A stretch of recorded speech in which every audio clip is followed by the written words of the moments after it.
Oh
The Senate will come to order. Will the clerk please call the roll? Senators Baisley. Baisley.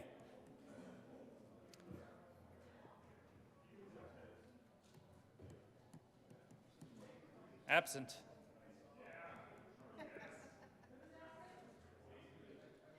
Bridges. Buckner.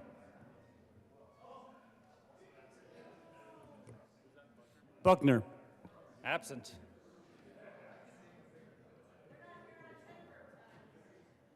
Coleman. Cutter. Cutter. Absent. Danielson. Danielson. Exum. Fields. Gardner. Janal. Gonzalez. Gonzalez. Hanson. Hendrickson. Hawkes Lewis. Good morning. Kirkmeyer. Colker. Liston. Lundeen. Marchman. Michelson Janae. Mullica. Mullica. Excused.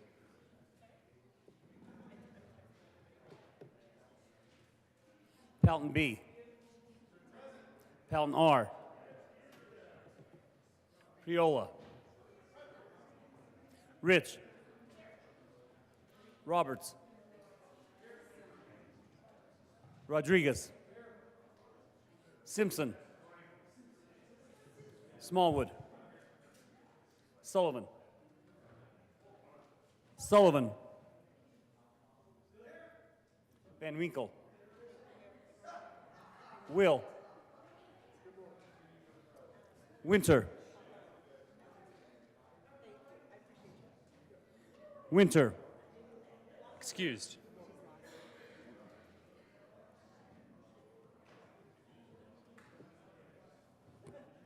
Zenzinger.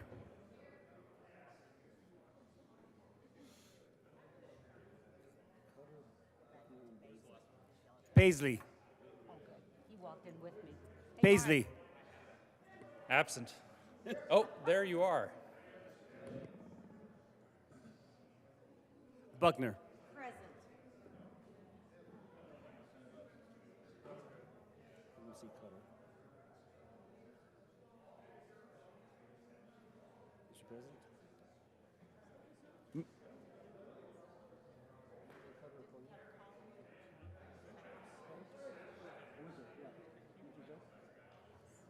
Winter. Here.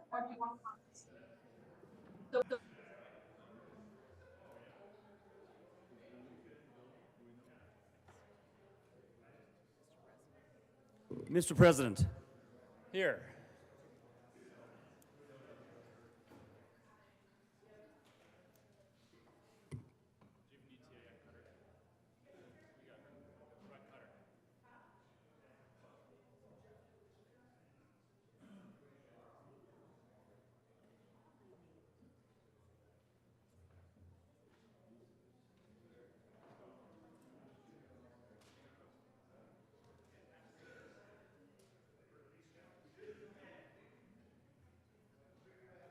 Okay, cool. Thank you.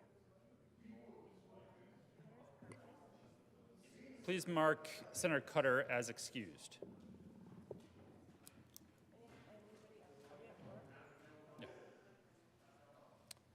The morning roll call is 33 present, 0 absent, 2 excused. We do have a quorum. Will the good senator from Newcastle please lead us in the pledge? Thank you, Mr. President, and please join me for the pledge on this beautiful Sunday morning. I pledge allegiance to the flag of the United States of America and to the republic for which it stands, one nation, under God, indivisible, with liberty and justice for all. Approval of the journal. Senator Michelson Janae. I move the Senate Journal of November 18th, 2023 be approved as corrected by the Secretary. You have heard the motion. All those in favor say aye. Opposed, no. The ayes have it, and the motion is adopted. Senate Services. November 19th, correctly engrossed Senate Bills 1 and 3, correctly re-engrossed Senate Bill 2, correctly revised House Bills 1002 and 1008.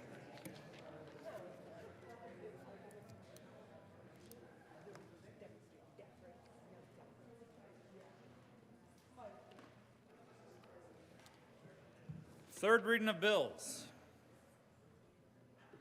Final passage. Will the clerk please read the title to Senate Bill 23B3? Senate Bill 3 by Senators Hendrickson and Marchman and Representatives Mabry and Dixon concerning the creation of identical refund payment of excess state revenues from all sources as a mechanism to refund a portion of the excess state revenues for the 2022-23 state fiscal year only. Senator Hendrickson. Thank you, Mr. President. I move Senate Bill 3 on third reading and final passage and ask for an aye vote. Is there any discussion? Seeing none, the motion is the passage of Senate Bill 3. Are there any no votes? Senators Van Winkle, Will, Baisley, Rich, Gardner, Lundeen, Smallwood, Kirkmeyer, Liston, Pelton B, Pelton R, Simpson.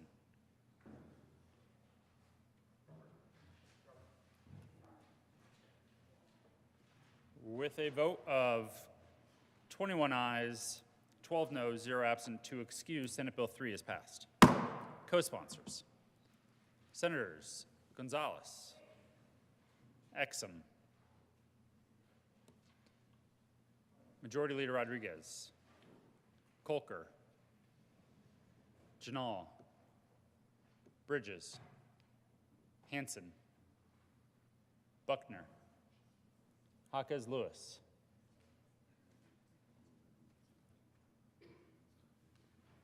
Michelson Janae, Priola, Fields, Danielson, Sullivan,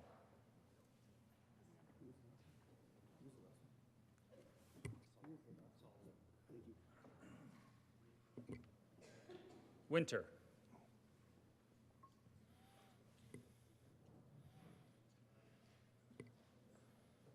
please add the president.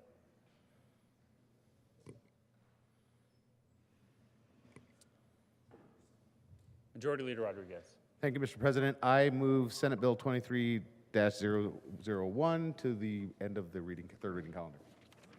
The motion is to lay over Senate Bill 1 to the end of the third reading of bills calendar. All those in favor say aye. Opposed, no? The ayes have it, and Senate Bill 1 will be moved to the bottom of the calendar. Will the clerk please read the title to House Bill 1002? House Bill 1002 by Representatives Wilford and Young and Senators Kolker and Fields concerning an increase in the earned income tax credit for income tax year 2023 and in connection therewith making an appropriation. Senator Fields.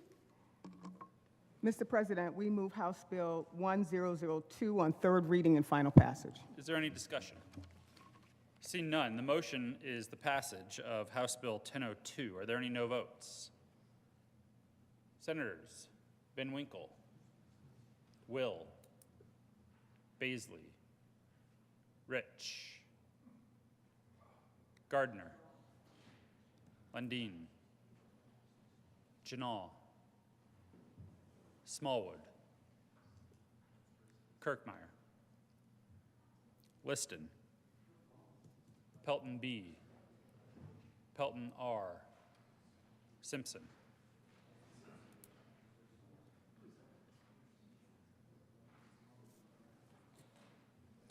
With a vote of 20 ayes, 13 noes, 0 absent to excused, House Bill 1002 is passed. Co-sponsors. Senators Exum, Majority Leader Rodriguez, Gonzalez, Marchman, Hanson, Buckner, Jaquez Lewis, Winter, Michelson Janae, Danielson, Sullivan,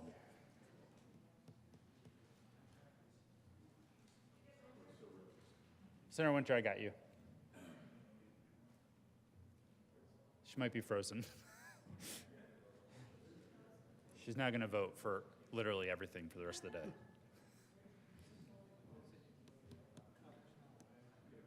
Please add the president.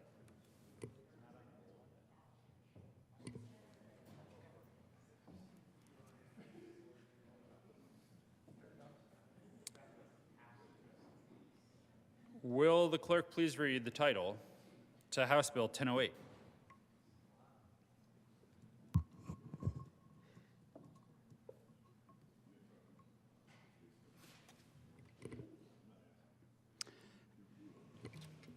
House Bill 1008 by Representatives Leiter and Senator Malka and Hanson, concerning an appropriation to the Department of the Treasury to support the administration of the property tax deferral program during the 2023-24 state fiscal year. Will the clerk please add Senator Cutter to the roll? Senator Hanson. Thank you, Mr. President. I move House Bill 1008 on third reading and final passage. Is there any discussion? Seeing none, the motion is the passage of House Bill 1008. Are there any no votes? Senators Will, Van Winkle, Baisley, Rich, Gardner, Lundin, Smallwood, Kirkmeyer, Liston, Pelton B, Pelton R, Simpson, Roberts,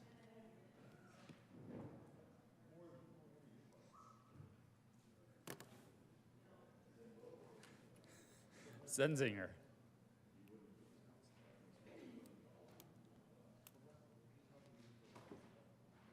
with a vote of 20 ayes, 14 noes, 0 absent, 1 excused, House Bill 1008 is passed.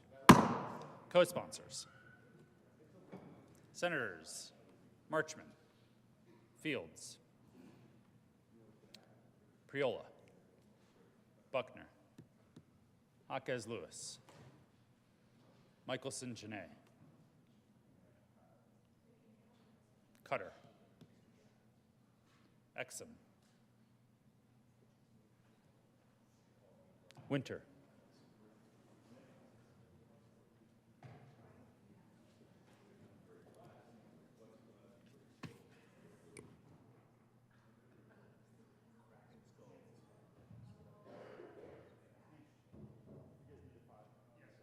the Senate will stand in a senatorial 5.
let people get back in.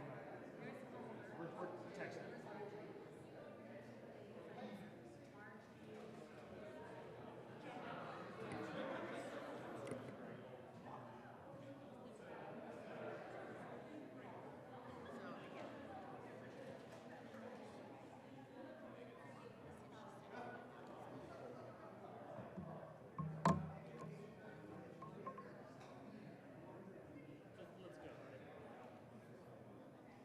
I mean, we'll need votes for third reading amendment.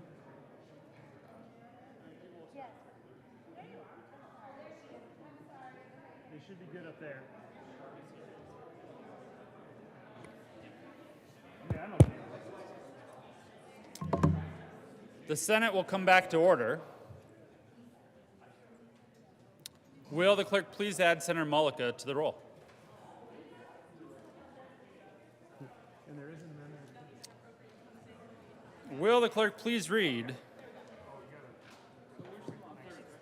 Senate Bill 1? Members, we are on third reading. Senate Bill 1 by Senators Finberg and Hansen, Representative McCluskey, and Degree Kennedy concerning a reduction in 2023 residential property taxes. Senator Hansen. Thank you, Mr. President. I move Senate Bill 1 on third reading and final passage.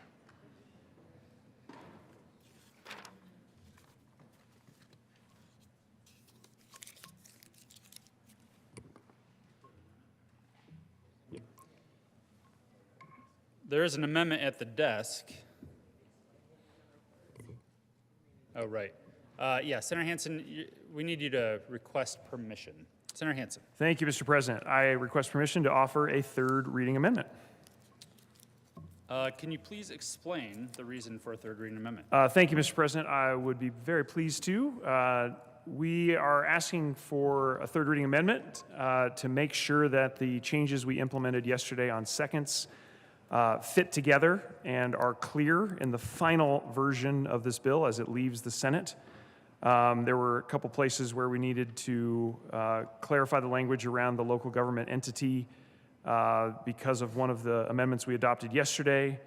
We also have some clarifying language at the bottom of the amendment to draw a clear distinction between what we're doing in Senate Bill 1 and what we previously enacted in Senate Bill 238, so that the local governments have clarity on the deadlines for finalizing their budgets. And that is why I'm requesting a third reading amendment. Question before the body is Senator Hansen's request for permission to offer a third reading amendment. All those in favor say aye. Aye. Opposed, no? No. The ayes have it. Permission is granted. Will the clerk please read L046? Senate Bill 1, L046. Senator Hansen. Thank you, Mr. President. I move Amendment L046 to Senate Bill 1. To the amendment. Thank you, Mr. President. As I just explained in my request, this is a technical amendment that was brought to us by our intrepid drafting team to make sure that we had everything clear from the changes we made yesterday, and I ask for an aye vote. Is there any further discussion? Mr. Minority Leader. Thank you very much, Mr. President.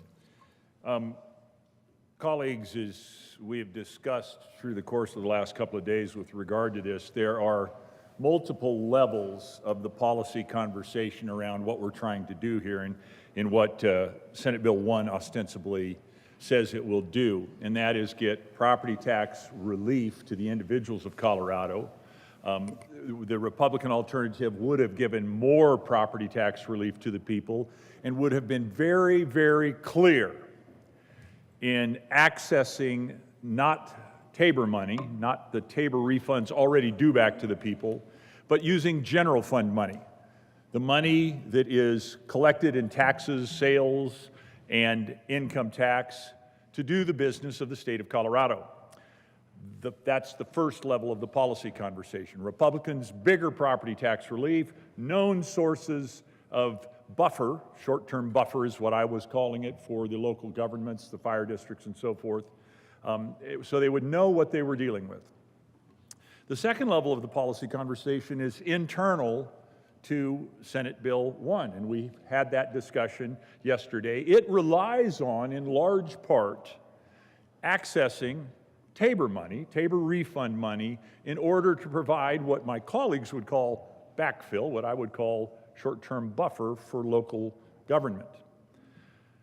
This third level now of conversation inside this bill, which is the core of this particular amendment, is an effort to make clear, actually, I don't think it's an effort to make clear, but by virtue of taking this action, it does make clear that, in fact, Senate Bill 1 relies heavily on Tabor refund money to do what it says to the people of Colorado and the special districts of Colorado, what they're representing it will do, provide some degree of backfill, as they call it, buffer as I call it, to those local jurisdictions. It makes, therefore, very clear, this particular amendment, in and of its existence and essence, that Tabor money is the core of achieving the policy outcome that is represented, will be achieved by Senate Bill 1. There are challenging details that move from the political environment to the policy environment down into the legal environment that are also called up, conjured up, if you will, by virtue of the presentation of this amendment. And I would say it raises the question for the people of Colorado and the special districts of Colorado to be aware of, is Senate Bill 1 actually as represented? Will Senate Bill 1 actually do what it says it can do, or is it so too much clever by half that it will end up foundering based on the inherent legal challenges that are baked into the policy construct of the bill? Now, that was a broad framing of what's going on, with not a lot of precision and specific description of what's going on, which falls into the legal realm, which I am not prepared to get into in great detail. But based on that argument alone,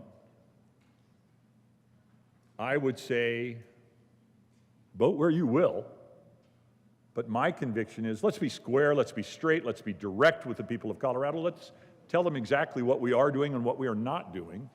I vote no on this amendment, 46, and I vote no on Senate Bill 1 because it's inadequate and it's, quite frankly, confusing, and I don't think it's going to be what it says or the sponsors say it will be when it's done. Mr. President, thank you for your attention. Senator Hansen. Thank you very much, Mr. President. Let me be short and direct. Senate Bill 1 spends $200 million of general fund to provide direct property tax relief to schools, to the residential owners of the state, and spends that $200 million to make sure that we do not have a negative impact on school funding and fire districts in particular, as well as health districts, ambulance districts that are included with 100% backfill in this bill. That's what we're doing. We're taking $200 million general fund, cutting property taxes, spending that $200 million in a way to backfill those critical services at the local level. That's what Senate Bill 1 does. It does not change Senate Bill 238.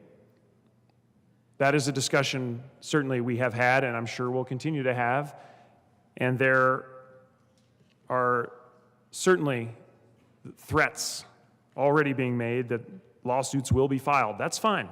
But what we're doing today is passing Senate Bill 1. And in a very clear and direct way, I want to make sure everyone in the chamber knows exactly what we're passing. Property tax relief with a $200 million backfill for schools and critical local services. That is Senate Bill 1. Senator Gardner. And members, just a gentle reminder, we are on L46. We're not actually on final vote of Senate Bill 1.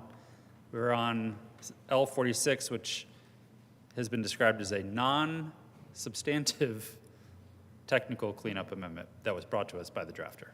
Senator Gardner. Thank you, Mr. President. I'll have to move to the right. There's not much more room for you to move. Some would say there was room, others would say not. Thank you, Mr. President. And I appreciate the reminder because with regard to speaking to L046, because as I sat in my chair and I listened to this, I have difficulties with the bill, but those difficulties manifest themselves in this amendment, which I don't necessarily agree is non-substantive and technical. It doesn't move a comma or add an and an or. It does define all of these myriad of local government entities under one term, local government entity, but then it gets down here and it starts repeating the references to Senate Bill 22-238. Now, with respect to the good senator from Denver and his assertion that Senate Bill 1, all it does is this $200 million from general fund, well, there's truth and there's truth. Yes, Senate Bill 1 does do that, but in doing that and in doing the scheme, if you will, and I don't mean that pejoratively, the structure of the backfill, it relies on what I, and Mr. President will know, have referred to as the ill-advised Senate Bill 22-238. I mean, just because people voted for it doesn't mean that it was constitutional, and it doesn't mean that it was prudent. It just means it got passed. Now, L046, non-substantive, technical, finds it necessary to insert Senate Bill 22-238 in several places. Just to be clear. Just to be clear about what? I was having a hard time wrapping my head around it, and then I talked to some people in the lobby, and I talked to the sponsor before, and I finally understood what they were trying to make clear. That the regime, if you will, the structure of their backfill for property tax relief, the structure of the backfill to local governments consists of two pieces. One piece is general fund money that's called forth by SB 01 and made very clear by L046. And then there's another piece to this, that the piece that got put in place ill-advisedly by Senate Bill 238. And this program doesn't completely work unless you got both of those. And that's why I didn't do a word check to get the count, but that's why Senate Bill 22-238 appears in SB 01 over and over and over again, because the whole program, I'll call it a program, doesn't work unless you got both of them. And there's danger in the reliance upon Senate Bill 238 because it takes Tabor money. Tabor refund money that rightfully belongs to the taxpayers of Colorado. And it hands it to local governments as backfill. And again, I don't want to get into should they be backfilled or not backfilled. If we're going to backfill them, let's backfill them with some money they know they can keep.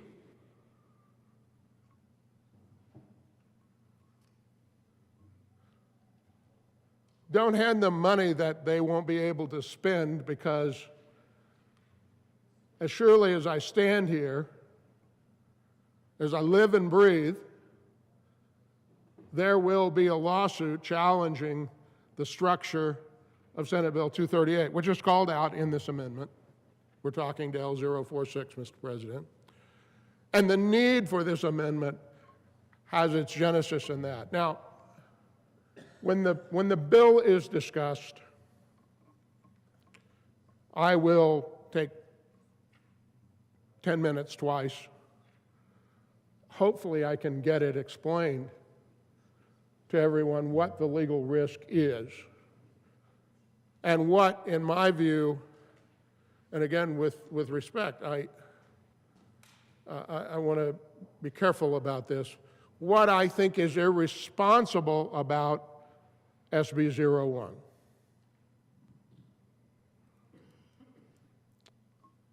And the consequences that are being actively ignored or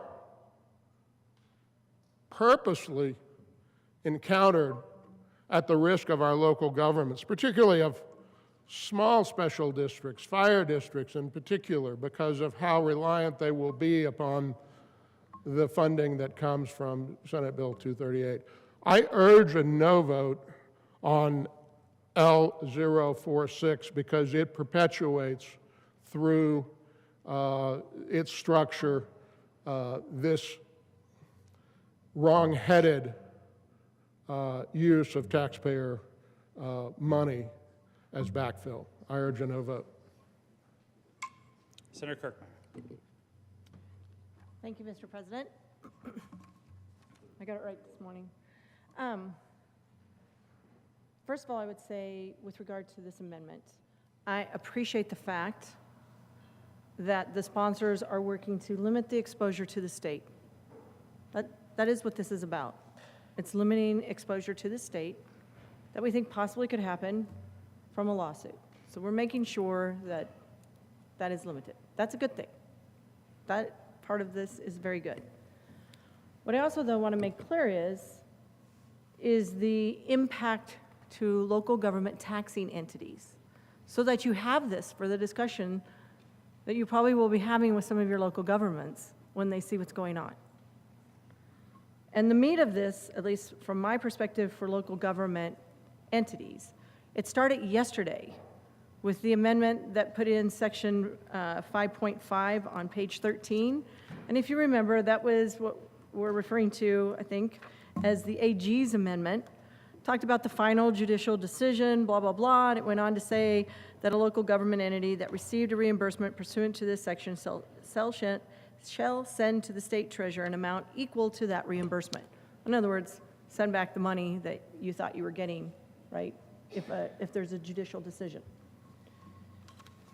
What this amendment does and adds in is it makes it very clear where the hit could go to. And it won't be us. It will not be state government. It'll be local governments.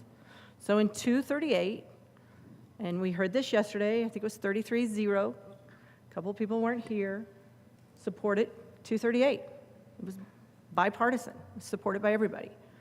We all agreed at that time to give backfill to local governments, local government taxing entities. That's not just counties. It's your cities, fire districts, water districts, sanitation districts, et cetera. This is saying that, and again, this is probably a good thing for local governments to start with.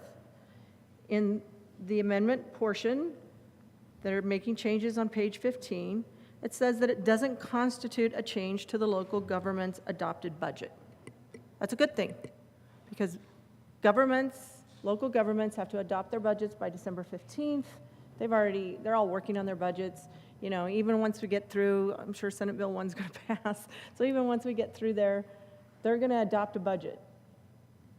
Typically, if you go in and change revenue sources and change a bunch of things in your local government budget, you have to go through a pretty extensive budget amendment. This portion of the amendment that we're talking about, 46, says it doesn't constitute a change to their budget. So in other words, they can go in and do a simple modification instead of a full-blown budget amendment. a good thing if you're a local government. What's not so good is, basically, they're going to take the hit here. And what we're hearing, what I am hearing, I shouldn't say we, what I heard when I was out in the lobby, is that if there is a lawsuit, which we all feel is pending, could be any of those 1.8 million people who voted no on HH, but I think we all have some pretty good ideas. Could be at least 3 or 4 different entities that will sue the state because of the backfill mechanism in 238. And the backfill mechanism, 240 million of the 244 million is Tabor surplus. So there could be a lawsuit, and that's what's at risk, is that $240 million. Again, thankful that this amendment is working to say we're going to limit the exposure to the state, but what it means to local governments is they are not going to get their reimbursements. They're not going to get their backfill. So we've heard all this discussion about how critical it is for fire districts, for health districts, ambulance districts, that they are critical services, and we want to make sure that they get their reimbursement, that they get their backfill. Senator Kirkmeyer, I just want Yes. to clarify, are you referring to L46? Yes. That's what's going on here. Yes, I am. I'll keep going. You'll see. I'm saying what this is saying is because they are not going to get their backfill, those are the entities that will not get that 100% backfill, that 90% backfill. And this is saying that they don't have to change their budget. They don't have to do a budget amendment. They can go through and modify it. But they also have to hold on to. They're not going to be able to use those funds, and they would have to refund them should there be a judicial decision. So local governments are essentially going to take the hit. They're the ones that are not going to be able to use this, and in all reality, if it goes through and a lawsuit prevails, they will have to modify their budgets and refund the money. So there will be no backfill to them with regard to this, based on a judicial decision, based on what happened yesterday in amendments, and that's what this amendment does. So I just want to make sure that everybody's clear, because I'm certain I'm going to get questions from my local governments as to why they're not getting a backfill. And it's basically because we did not choose to make any changes to it. We chose not to say, there's nothing in here that says if, there's a judicial review and a decision that's made, we're just saying you have to refund the money. This amendment does not say anywhere that we, the General Assembly, would replace that money with general fund monies. It's just going to be gone.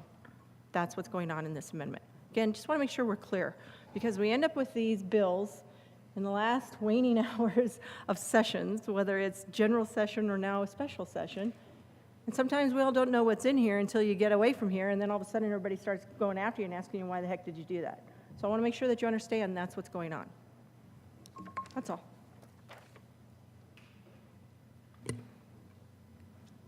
Senator Hansen. Thank you, Mr. President. Members, just one last time. Senate L046, which is what we're discussing here, does not do those things that have just been mentioned.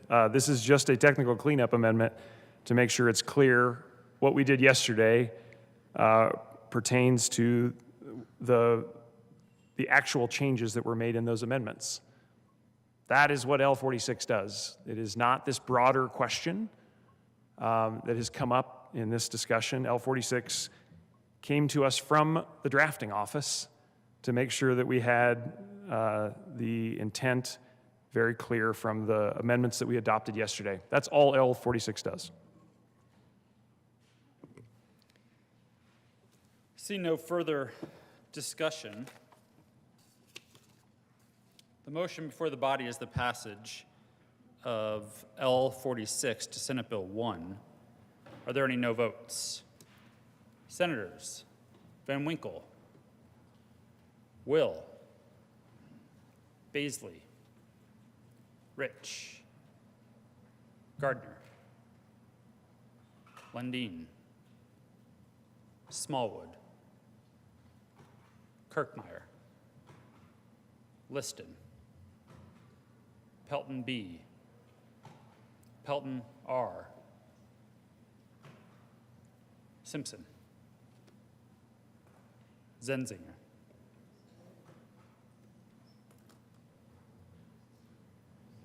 With a vote of 22 ayes, 13 noes, 0 absent, 0 excused, L 46 is adopted.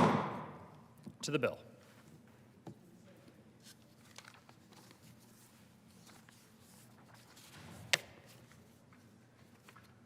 Senator Van Winkle. Thank you, Mr. President. Just didn't want that opportunity to slip by, so I do appreciate it.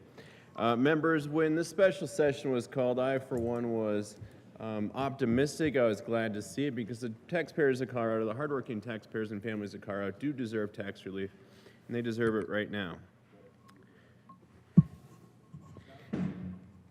Now, when the governor called that special session, one of the things he requested is that us, the legislature, provide, quote, the maximum amount of tax relief that we can. Now, in my opinion, this bill falls short of that and does not represent the best that we, the legislature, can offer as far as meaningful property tax relief is concerned. The change from 6.76 down to 6.7 is a drop in the bucket for hardworking taxpayers. The bill also includes nothing for commercial properties, so commercial properties of Colorado, they're still getting their taxes raised dramatically year over year. So when families, even they're getting small tax relief on this side, every time they go shopping in the grocery store, every time they go shopping for any goods or services, from plumbers, electricians, any good or service, that tax increase will still be built into those. So inflation in Colorado will continue to rise faster than any of the other states. And for those reasons, and also to buy some very thoughtful members of my caucus some time, I will be a no vote. Thank you, Mr. President. Senator Gardner.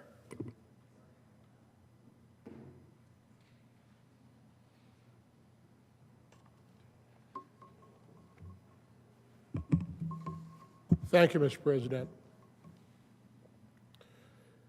Colleagues, there are many infirmities in SB 01. Others will have and will describe those, that it is limited tax relief, that it is Proposition HH 2.0, that it flies in the face of what voters told us, wow, just 12 days ago, less than 2 weeks, that they wanted real property tax relief, and this is hardly it. I'm not going to dwell on that. I think those things have been talked about and you're aware of them. I want to raise an issue that is so serious in terms of the structure and the legal risk of this program that, in my view, it's just my view, for this body to proceed on and not fix the problem is irresponsible.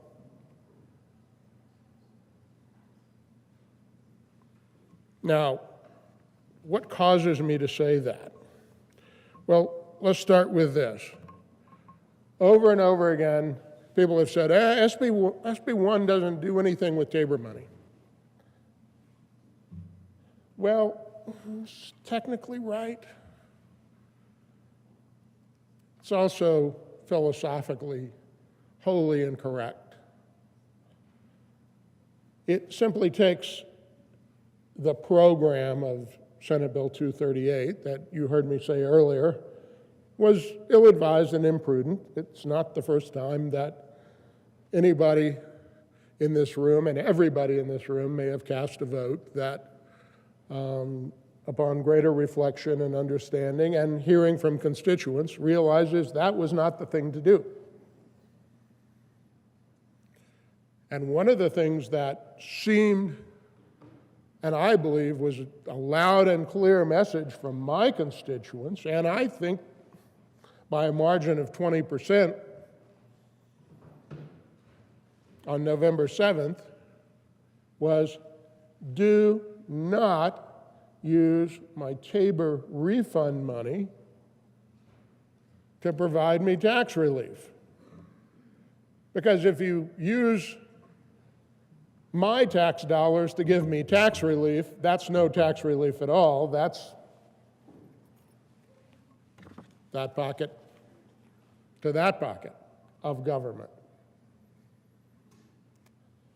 And 238, which is called out over and over and over again, and the structure of SB 1 doesn't work without 238. I mean, some of it works, but not all of it.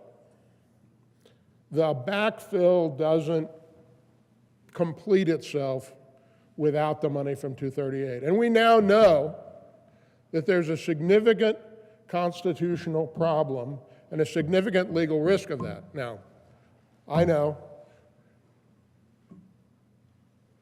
I'm just a small firm practitioner down Colorado Springs.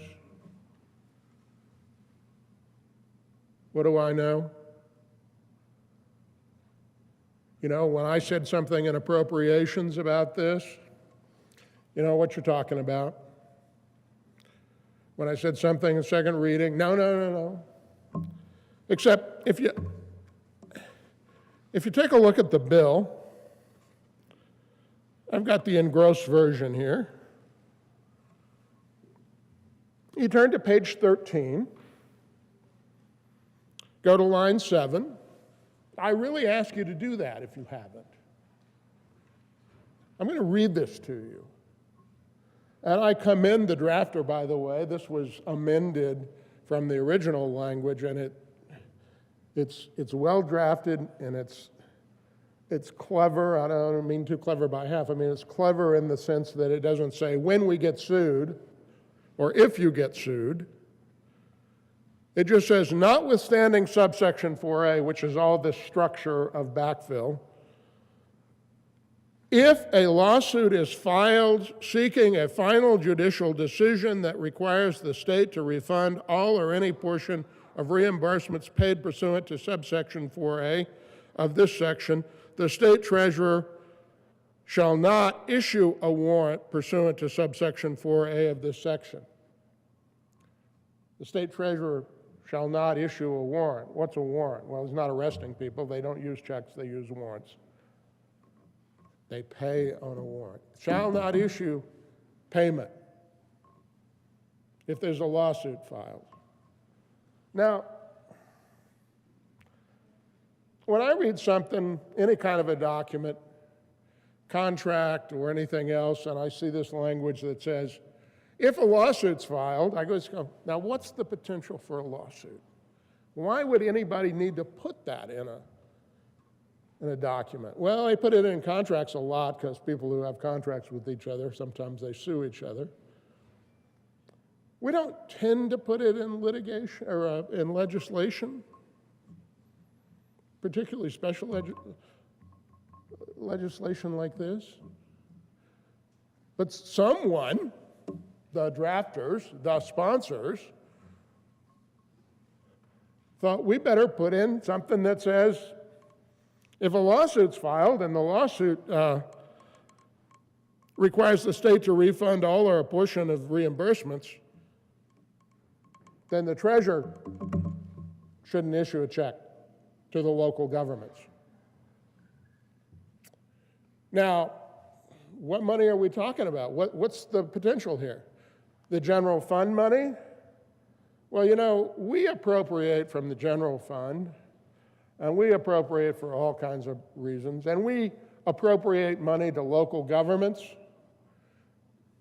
I used the phrase this morning, we appropriate money to local governments for any reason or no reason at all. We don't really, by that I really mean that is what the state can do and often does. Appropriates money to local government from the general fund. No lawsuit there. I mean, anybody can file anything, but I think that goes on a motion for summary judgment pretty quickly, and somebody risk attorney's fees for having filed that, because the authority of the General Assembly is pretty clear. So what money could we be talking about? That money from 238 that's called out over and over and over again and is part of this program. Now, SB 1 doesn't have anything to do with 238. Well, why are we putting a provision in that says if a lawsuit's filed, and we all kind of implicitly know we're talking about the money from 238, you can't issue that money, Treasurer? Now, what's the risk there? Well, what 238 does and what Senate Bill 1 ratifies and enacts and gives life to is taking refunds that belong to individual taxpayers here in the state of Colorado, and instead of returning them to individual taxpayers, the taxpayers in some way, 238, given life by SB 1, takes that money from the pocket of one government and puts it in the pocket of another government. Now, I've had discussions with proponents of the bill, and I've said, that's why this is here, isn't it? And it has been reported to me that the Attorney General, either formally or informally, I don't know, has said, if you get sued, you can't spend the money. Now, somebody said, well, I haven't filed a suit. Again, I can probably name 5, and simple country lawyers who get attorney's fees and costs, there must be 1,000 of those. Senator Gardner, would you like to go into your second 10 minutes? I would like to continue, Mr. President. Please proceed. Thank you.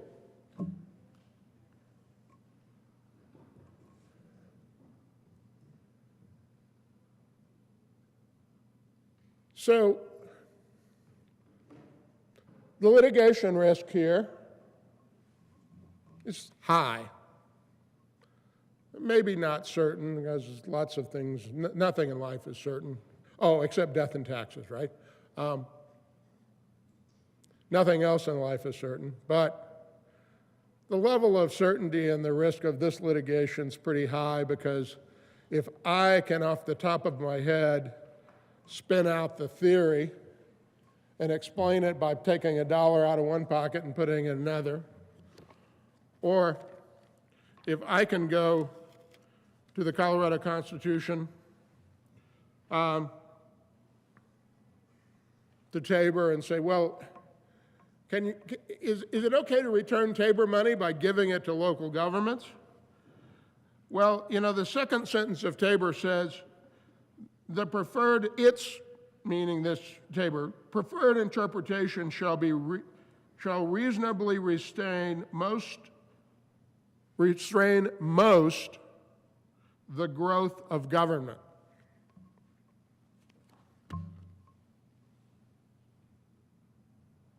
Taking taxpayer money that is already identified as money belonging to them and giving it to a government doesn't restrain the growth of government at all. Now, you can, again, I don't want to debate whether there should be a backfill or not. There are reasons of prudence for local governments to ensure that they are able to do the functions that they have. But if you're going to do that, and you're going to do that for them, why are you going to leave them at a level of uncertainty that they can't use the money? Now, I had discussions with proponents of the bill who said, well, it's only $240 million, and it's only 20% of what they're going to get back. You know, fire districts have already made commitments for fire trucks and capital construction, hiring. Depending on this money.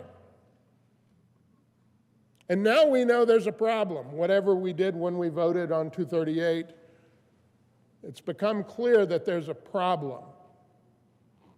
And there's a way to fix the problem. Now, I don't have an amendment to fix the problem. You say, well, Bob, why don't you come down here and complain about a problem and don't bring an amendment to fix it? Because we tried that already. We tried that already. Here's the fix to the problem. If we're going to backfill local governments, and we're going to backfill them to the full amount that the program of SB 1 contemplates, we need to take that money out of the general fund reserve. Or, alternatively, we could do supplemental appropriations and cut other budgets and everything and do that, but it needs to come out of the general fund, because the general fund is what we have a right to appropriate. Now, it's been said to me, well, if other people sue, it won't be on us. Well, it wouldn't be on you if you didn't understand and you didn't know. But I'm standing here today to say it to you that as surely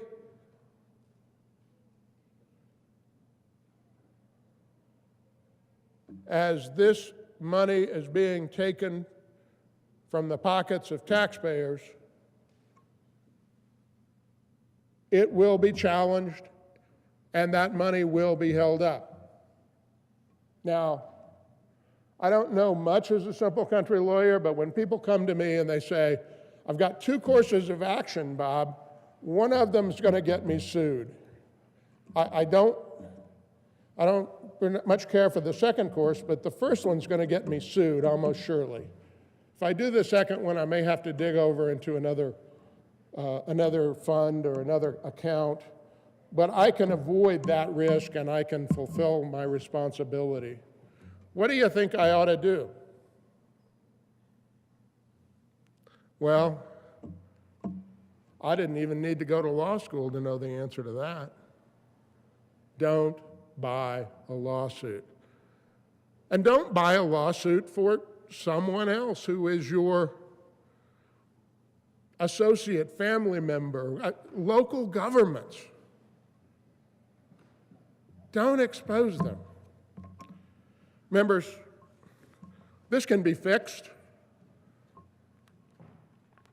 We offer the opportunity. It was rejected. I was told, you know, we really want to get the answer to this. This to me is astounding. We want to get the answer to this. It'd be okay if there was a lawsuit, I guess is the implicit thing there. We want to find out if we can use the taxpayers' money to hand it to other governmental entities and whether that will fulfill Tabor. I believe the answer to that over across the street will be no, you can't do that. But I also find it astounding that we or some of us would want the answer to that in the face of Tabor. Because the voters told us on November 7th, don't take my taxpayer money that was overpaid and use it to give me tax relief. Members, I urge a no vote on SB 01, but I would equally urge that we lay SB 01 over till later in the day and that we amend it in a way that we don't buy a lawsuit and we don't buy difficulty and budgetary problems for our local governments. That could be done. I know where there are 12 votes to do that. I need 6 more. Otherwise, I urge a no vote on SB 01. Senator Basley. Thank you, Mr. President. I want to start from the beginning, about a year ago, when we first realized that there was a problem on the way. So just want to recall for all of our sake that we got here at this point when the property valuations of June 30, 2022 came in historically high. Therefore, we saw the avalanche coming that taxpayers, property owners, would be given property tax bills that would be equally increased high, 40 to 90%, and it would shock them, and that we ought to address that before they receive those bills.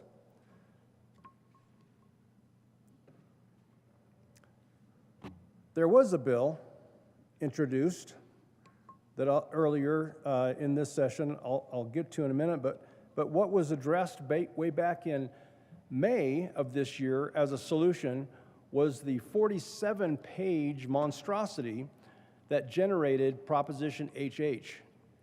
It was complex. Proposition HH was complex, but that 47 pages of text obviously was complex, and it was not a direct response to a relatively simple problem that the property valuations were historically and abnormally high from the previous 2 years.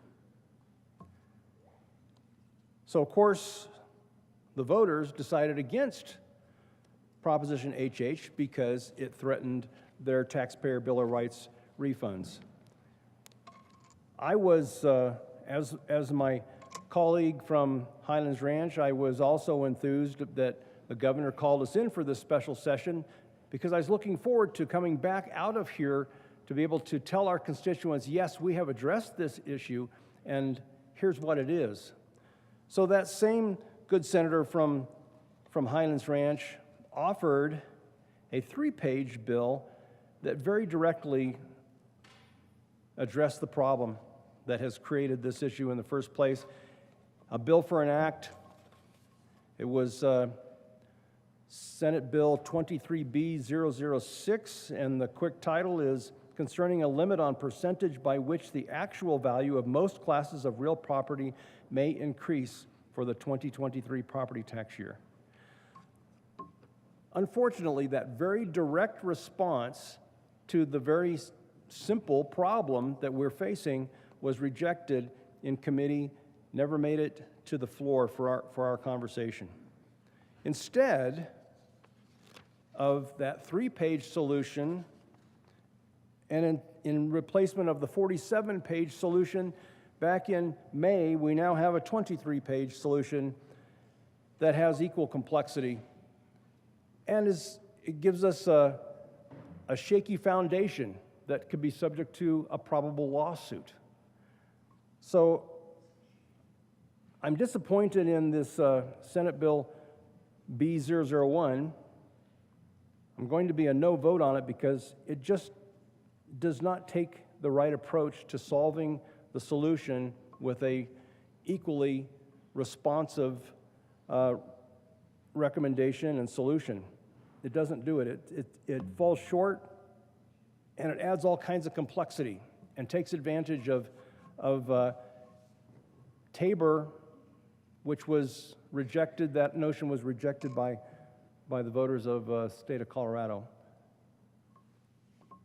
I'm not sure what I'm going to be able to say to constituents next week when I'm facing them and saying, here's the good job that we did to address the tax bills that you're going to face next year. I'm not going to be able to feel confident if we pass Senate Bill 001. We need honest solutions to a very real and relatively simple problem, and we're not offering that. So I'm going to be a no vote, but I'll ask that we also consider, as my good colleague from El Paso County just said, let's get back to the drawing board even today, and let's come back with a solution that gives honest tax relief that considers the people above the government. Thank you, colleagues. Senator Kirkmeyer. Thank you, Mr. President. So, members, I'm going to urge a no vote on Senate Bill 1 as well. For some of the same reasons that you've just heard, some of the reasons I said yesterday, that I think bear repeating. Here's what we're getting from Senate Bill 1. It's technically right to say and correct to say that the additional money in Senate Bill 1 is general fund money. It is not Tabor surplus. That's correct. That equates to essentially approximately $54 million of backfill. So we're good there. In Senate Bill 238, because again, Senate Bill 1 is adding on to Senate Bill 238, and it's modifying portions of Senate Bill 238. Senate Bill 238, we dropped the assessment rate to 6.765. Senate Bill 1, we added to that, and we're dropping it an additional 0.065. It's going down to 6.7. 238, we had actual value reductions. In Senate Bill 1, we've increased them. And yesterday we had an amendment, so we increased it to $55,000. All good things. Until we got the amendment about the judicial decision, which puts at risk, or we must feel there's a huge risk for and they've been calling this the Attorney General's amendment, so there must be something to it, putting at risk the $240 million of backfill that is associated with the Tabor surplus that was in 238, that Senate Bill 1 is adding on to. Now, we've heard and we all know, if you were here, you voted for 238. Came up in literally the last 3 days of session. I can remember sitting in these two chairs over here with one of the bill sponsors, arguing that I needed an amendment. He told me we were on second reading. He promised me a third reading amendment so we could get the bill out on second reading, because if we didn't get it out that day, it couldn't pass. This is a really good example of why we shouldn't do things in the last 3 days of session, especially when you haven't had the opportunity to read the bills and what we're doing in the last 3 days of session. But anyways, here we are adding on. But yesterday we put an amendment in about judicial decisions. Today, we added more amendments on. So yesterday it was about judicial decisions and saying to local governments that we made a commitment to in the 22 session, $240 million of backfill. It actually ends up being $244 million of backfill. A commitment that most everyone in this room made. Whether we agree with it today or not, whether we agreed with it the day after or not, it doesn't matter. We made that commitment to local governments. So we put in this bill about the judicial decision, and we're telling local governments, essentially, and I think we're saying to everybody, and maybe it's coming from the AG or whoever it's coming from, but to me, that amendment is saying there is a great potential that that backfill, that Tabor surplus, is in jeopardy. It is at risk. So the first thing we do is we protect the state. Probably our job and probably a good thing. Or it is a good thing. I'm not going to say probably. That is a good thing. That's our job. Protect the state. So we make sure that if there's a judicial decision, our local government partners are on the hook. Those same local government partners that we have been saying, like fire districts, water districts, ambulance districts, health districts, et cetera, that we need to make sure they don't get hurt. But that amendment yesterday said, and now it's in Senate Bill 1, says, but there's a judicial decision. That $240 million, whatever portion you got of it, you have to send back to us. So apparently we're not so concerned, at least it appears to me, that we're saying we're not concerned about you being able to provide those critical services. Senate Bill 1 passes, you're going to get $54 million in backfill from our general fund. Local governments are on the hook. And then we further had to put in another amendment today, yet again today, here we are with the third reading amendment. And that was what was it's on page 15, trying to help out local governments a little bit by saying, well, you don't have to do a big, huge amendment, you can just modify your budget. The reality is, we could have fixed this. There are local government partners. We made a commitment, whether we like it or not. We made a commitment in 238 to backfill. And now we're saying, you're on the hook, and if we don't backfill, you don't get a judicial decision, which we apparently are at great risk, oh well. That's what this bill now says to me. Oh well. Oh well, local government partners. You go figure out how to buy that fire truck, you figure out how to buy that ambulance, you figure out how to provide those additional emergency medical services or whatever you need in your health district. You figure it out, water districts, sanitation districts. We don't care if you have to go do it. I shouldn't say we don't care. But if you have to do something to fix something in your district, it's on you. I don't think that's right. Essentially, to me, it feels like we're going back on our word, and I don't like that. But that's what's going on in Senate Bill 1. Along with, essentially, an additional $54 million of backfill. So remember, in case you forgot from yesterday, close to $4 billion increase in property tax revenues statewide.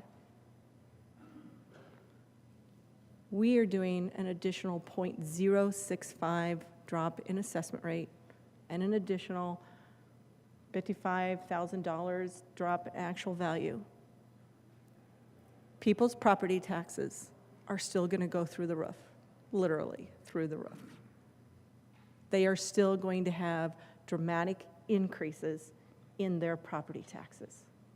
Senate Bill 1 does not offer meaningful relief, even when you add it on to Senate Bill 238. We are still not providing meaningful relief. That's a huge disappointment. We had an opportunity, one, to fix this issue and ensure that we kept our commitment to local governments so that we would backfill and they can keep providing at least in some degree. But we're not keeping our commitment. We're not assuring them that if there's a judicial decision that goes through, it's on them, not on us. We're not giving meaningful tax relief. Huge disappointment. I would urge a no vote. I am urging a no vote on Senate Bill 1. Mr. Minority Leader. Thank you, Mr. President, colleagues. There is a semblance of familiarity in what's happening right now to the conversation around 303 earlier this last year, or this year, the conversation around 238 in the last moments of the 22 session, and what's happening here now. Something that isn't apparent in this legislation, in Senate Bill 1 that we're taking our final vote on now, something that isn't apparent is the fact that there are dramatically divergent economic philosophies and political philosophies that should be part of the outcome, the final product. The big fundamental pillars of where do we start the conversation? what do the negotiations to get to an endpoint look like, are missing. There was a brief moment where there could have been an opportunity for that conversation, and it would have been framed up had there been a meaningful interaction between Senate Bill 4 and Senate Bill 1. Now, I have spent a large portion of my professional life as a business owner, entrepreneur, doing deals within companies and doing deals to buy and sell companies. Small companies, itty bitty. I'm not a corporate guy. I'm just a small business operator. But it would take weeks to get the fundamentals in place on what a deal might look like. And after weeks, come up with a deal sheet, terms of a potential deal. And then we would engage in the drafting of the contract. What's that contract going to look like? And at the last minute, oh my gosh, potential lawsuit here, we should probably revise the contract to avoid that potential lawsuit. Or we should probably make sure we escrow funds if there's a potential lawsuit to make sure that neither of the parties in the deal get harmed. So you work into that sort of a deal after you put the fundamentals in place. So it's at this moment that I say elections matter. The fundamentals of this deal start with the assumption that one party in full power should be able to do whatever it pleases, no matter how far disconnected it is from the philosophy, political in nature and economic in nature, of another party. Then into that disconnect marches an inflection point, a moment of clarity. In this particular instance, it was the day that the election count was tallied on HH. The party in power had said in the waning days, we've got the authority, we're putting this on the table, we're taking it to the people, and we're right. And the party out of power said, golly, we disagree vehemently, we don't like the process, we're arguing about that vehemently, the substance is wrong, we're arguing about that vehemently, and do what you will, but the people are going to speak. And they did. Is that this bait and switch idea, this rating our savings account known as the Tabor refund money? That does not work. No.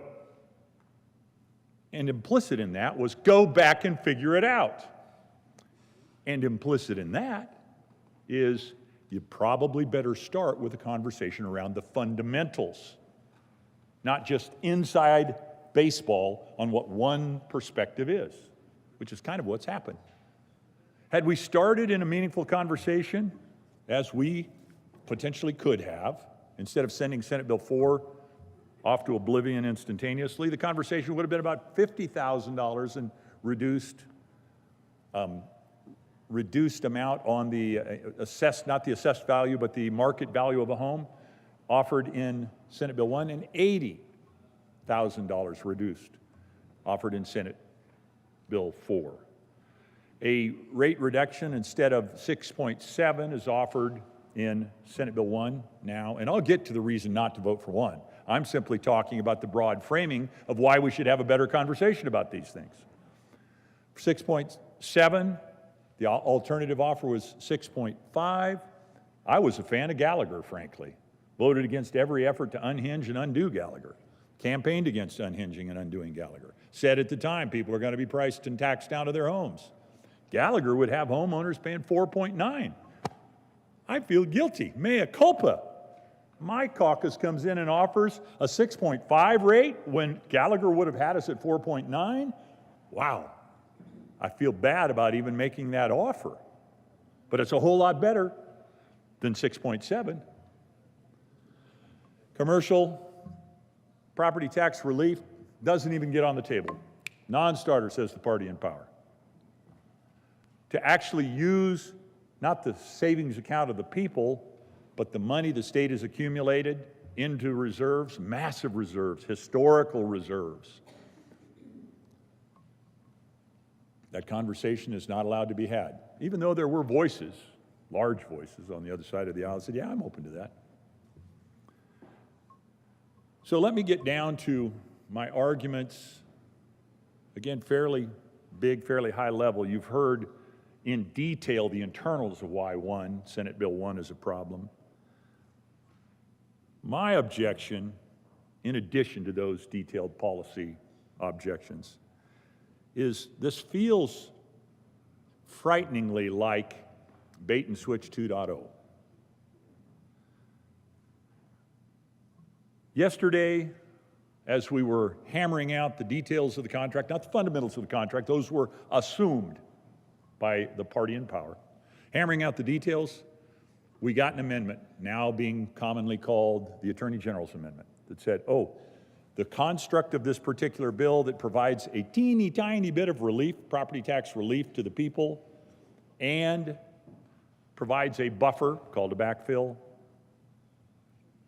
In fact, the largest portion of that buffer / backfill may be at risk.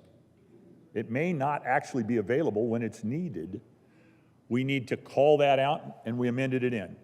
We came back through that same conversation, doubling down on that reality, acknowledging that reality with another third reading amendment today. So we're in the fine points, the minutia of negotiating out the details of this contract, if you will, here in this moment. And my perspective is the policy solution as offered is already coming unwound. That is my argument against this bill. Why would I vote for an ostensible policy solution that is already known to be coming unwound based on the documentation that supports that prescription? In my experience in business, where my money was on the line, when it got to that level, you backed away from the negotiating table. You backed away from the deal. You said, we need to rethink this in a fundamental way, because if we now know, based on what we've gotten to in the point of the negotiations, we're getting into details now, that it's potentially going to come unwound, that the solution we thought we would see, the synergies of putting the two businesses together, the benefits of bringing two teams together, it's not going to work out that way after all. In this case, the commitment to provide backfill or relief to local jurisdictions, firefighters and others who are building budgets, buying fire trucks based on an expectation. If it's not going to be there, we should probably be honest with ourselves and honest with them, because we now have visibility into that reality, and say, no, let's back up. Let's rework. Simple solution to that. We have the moral conviction to draw money out of a known, reliable fund to meet the obligations called out in the policy framework of this particular bill. Now, you can argue, technically, Senate Bill 1 isn't 238. It only refers to it 12 times in the Mr. bill. Minority Leader, would you like to go into your next 10 minutes? Yeah, Mr. President, I would. I will not be much longer. Proceed. Thank you. Technically, it's free and independent. It's different. Well, I'm not a lawyer. I'm not a simple country lawyer. I am a simple small business guy. And that actually doesn't work for me. It is clear to me that A is not A. We're at a place where we know it's not going to work the way we thought it was going to work, and we've got to back away from that and put together a different deal. So I came here really desperate to bring property tax relief. Had all sorts of spreadsheets, charts that showed, the hundreds of dollars that a homeowner who's got a really great deal on a home, they They have a $325,000 home, the hundreds, multiple hundreds of dollars a year they would save. Somebody who has a medium-priced Colorado home at $540,000, the hundreds of dollars they would save. How to get that, how to still have massive historical reserves available, and how to do it all without reaching in to the people's savings account, the Tabor refund account. It's all possible. It's all doable. I had high hopes. Senate Bill 1 doesn't do that. Instead, it offers up bait and switch 2.0. This time, instead of a bait and switch before the people of Colorado saying to them, if you give us your savings account, we'll give you some property tax relief. This time, it says to those special districts, those fire districts and others, we're going to give you some relief. Here's how much it's going to be. But oh, by the way, the biggest part of that relief, it may not actually be available to you. Mr. President, although I know you are the sponsor of this bill, and although I know you worked hard on this bill, and I respect your efforts always, I will urge my colleagues, one and all, Republican, Democrat, unaffiliated in your heart, libertarian in your nature, vote no on Senate Bill 1. Thank you, Mr. President. Senator Hansen. Thank you very much, Mr. President. And members, some closing thoughts to share with you as we wrap up this debate on Senate Bill 1. You know, we were called back to this building on the edge of this upcoming holiday week to do some very important work, to deliver as much relief to the residents of Colorado as we could within the resources that we have. And I just want to put in perspective what we've just heard for about the last 40 minutes, which is our friends across the aisle about ready to vote no on a tax cut. Does that strike anybody as unusual? We are here to deliver significant tax relief, and our friends across the aisle are about ready to vote no. And I want to put this into some really clear numbers for folks. We are significantly expanding the tax relief for the lowest income households in this state with this bill within the means that we have. Under current law, a median home in the state of Colorado, which happens to be $580,000 this year, median home price, was going to see about a 14% decrease on this big appreciation that we've all experienced across the state. Under this bill, that more than doubles to 30%. So do not stand at this well and tell me this is not meaningful tax relief when we're going to be taking $55,000 off of the assessed value of homes for property tax, when we're delivering a decrease to the RAR, the residential assessment rate. This is real relief for real people that live in our district. Do not buy that argument. Instead, just look very carefully at the other party voting no on a tax cut and have them explain to their constituents why they said no to property tax relief when it's exactly what the governor asked us to come here and do, and it's exactly what we're delivering with Senate Bill 1. There seems to be kind of an approach of let's throw spaghetti at the wall on why we shouldn't vote for property tax relief. First, it was, well, we don't need this package because we don't need backfill for anybody. That was said last night by one of our colleagues on TV. No local backfill is needed. Well, I'm pretty sure the schools disagree. I'm pretty sure my kids disagree. We do need backfill for K-12. We are historically underfunded education. We do need backfill for fire districts, for ambulance districts, for hospital districts. Those are critical local services. I reject that argument, and I think you do too. Number two piece of spaghetti that got thrown out the wall is don't use Tabor refunds. Okay, then why were amendments brought yesterday to expand the use of Tabor dollars for property tax relief? Another piece of spaghetti that apparently fell off the wall. And the big idea that we got from the other side was, well, let's just dip into reserves. Let's just spend the money in the reserve account. Let's raid the piggy bank and send as much of that back to commercial property taxpayers and residential property taxpayers. Folks, that is not the direction we need to head, and we know it. Just this year, in this budget we are about ready to examine in the 24 session, we have a chance to eliminate the negative factor.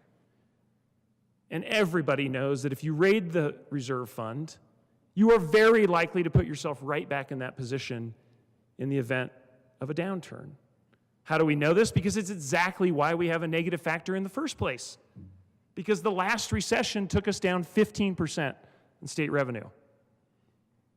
Took us down 15%. Guess what our state reserve is right now? Statutorily required 15%. And the big idea that we got from the other side of the aisle was, let's raid the reserves?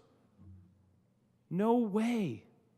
No way we're going to put school funding, Medicare, Medicaid funding at risk by raiding the piggy bank. That's not good fiscal management. So we're here today to vote on Senate Bill 1. Folks want to relitigate a bill that we all voted for 2 years ago, fine. That's your right. You can talk about that here at the well. But we're voting on Senate Bill 1. Senate Bill 1 reduces the amount of value that's taxed by $55,000 for every residential property in the state. It makes sure that we've got backfill up to CPI plus, now at 15% for the local districts, and K-12 fire, hospitals, and EMT, 100% backfill. Meaningful relief without cutting into local services. Meaningful relief without making sure we don't jeopardize K-12 funding in our kids' education. That is a responsible approach. That is not spaghetti at the wall. That is thoughtful, careful policy. That's what we're bringing with Senate Bill 1. We have responded to the call from the governor, and I urge a yes vote on this vital piece of legislation. Seeing no further discussion, the motion is the passage of Senate Bill 1. Are there any no votes? Senators, Mr. Minority Leader Gardner,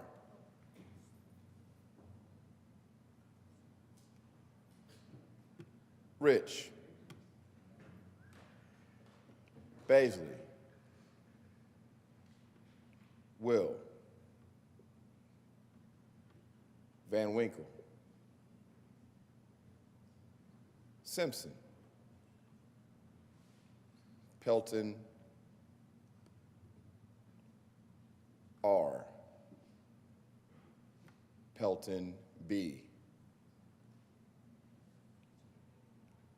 Liston, Kirkmeyer. I can see you. Smallwood. I was told to go slow.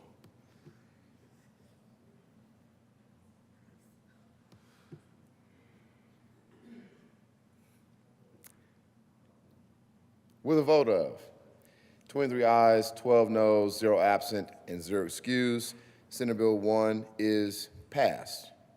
Co-sponsors.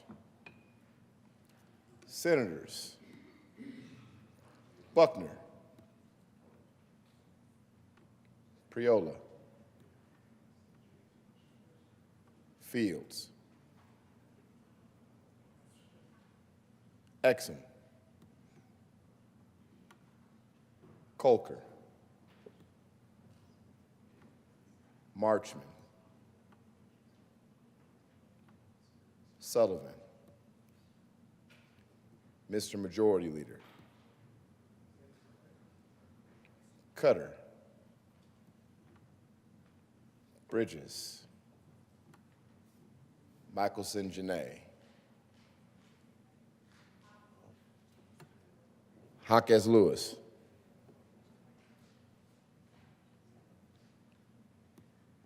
Gonzalez,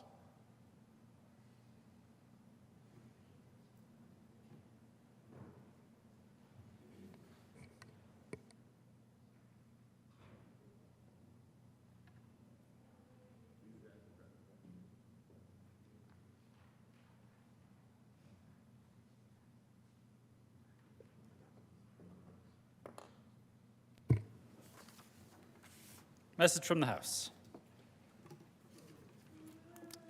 November 19th, the House has passed on third reading transmitted to advisory statutes, House Bill 1001, and amended as printed in House Journal, November 19, 2023. Message from the reviser.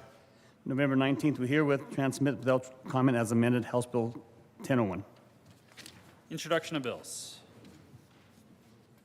House Bill 1001 by Representatives Lindsay and Herod and Senators Gonzalez and Buckner concerning the creation of the Emergency Rental Assistance Grant Program within the Department of Local Affairs for the purpose of providing emergency rental assistance during the 2023-2024 state fiscal year. Appropriations. Announcements.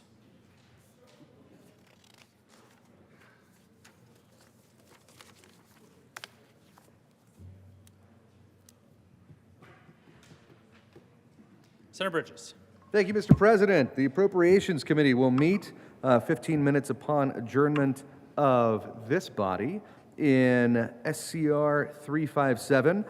It may be more than 15 minutes, just depends on how long it takes to get those canary sheets printed up. We will be hearing the bill that is scheduled 1003, as well as the bill that was just assigned to us, which you all heard read across. So, looking forward to it. See you soon.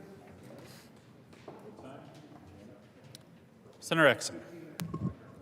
Thank you, Mr. President. The Local Government Housing Committee will meet 15 minutes upon adjournment to hear.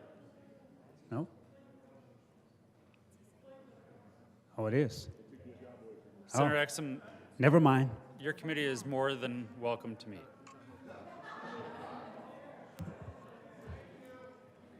Senator Buckner. Thank you, Mr. President. May I have a moment of personal privilege? Granted. I want to wish my twin daughters happy birthday. Twins. And Jennifer, I know you're watching because I just sent you a text. Happy birthday. I wish I could be with you today, but we will celebrate later on this week. Her twin sister lives in Dubai, and I just sent her a text, and she's going to try to see if she can get on the channel.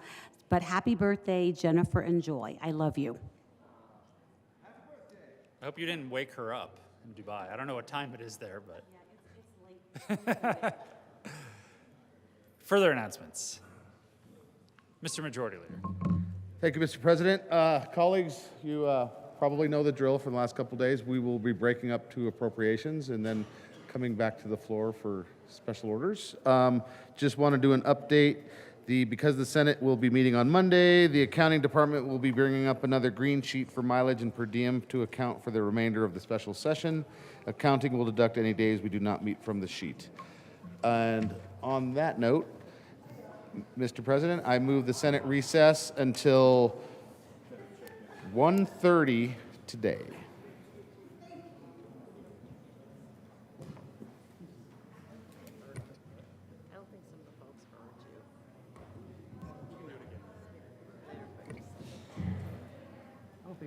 You have heard the motion. All those in favor say aye. Opposed, no? No. You want to stick around longer? What do you guys want to do? You can get lunch. The ayes have it, and the Senate will recess until 1:30 p.m.